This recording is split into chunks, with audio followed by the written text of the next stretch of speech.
2025 ezali mbula ete topesa bena ba papa conseiller ba mama conseiller esengo yango tozosenga kaka mapamboli pa ngai nayoki na ngai remarque mosusu yango oyo na ba mouvement batata bazalaka pe bazalaka te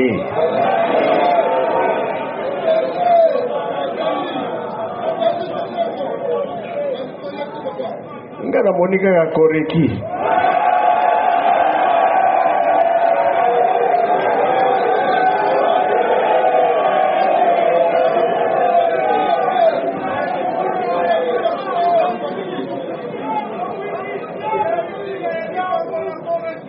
coach même likambo oyo papa sali remarque ingita nzambe na nga je te quitte tomoni te dirigeant tomoni te fliki ndambo chance kaka bazalaka na nkamba na pied gauche mpe mingi te faki ndo na nkamba bazali tokoli ndambo faki bazose prepare mpo na fete na bango ekomi pembeni papa lere makambo ya pake ebandaki année passée lere tobandi kotambola na bango apaki toye na mbanzangumu toyaki na koreki toyaki na fliki toyaki na jeteki na dirigeant tokei na matadi bagroupe wana nyonso eakompagne biso me batata bazalaka kaka lelo bamati lobi fo lokola pine esili mopepe nzambe wa biso turo oyo mpenza telemisa biso mwa maladi mpe moke moke ezomonana mingi na mitu awa lokola président général ya koreki atelemeli bana bango surtout barespecte bayaki meme 2 bis meme na bamosusu baye na bajipe mais soki mpe bamitu wana nyonso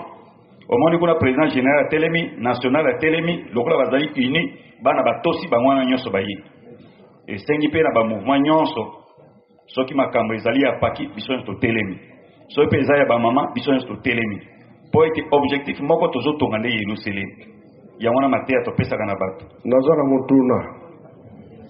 est-ce que koreki ya congo central bazali te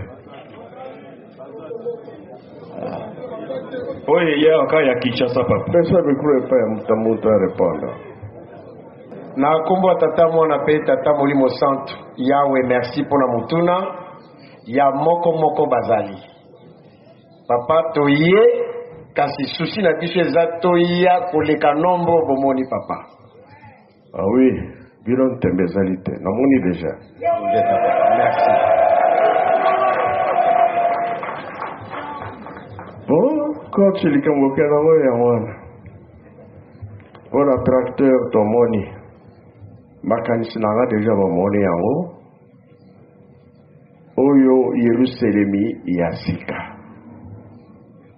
na Yerusalemi ya kala balongaka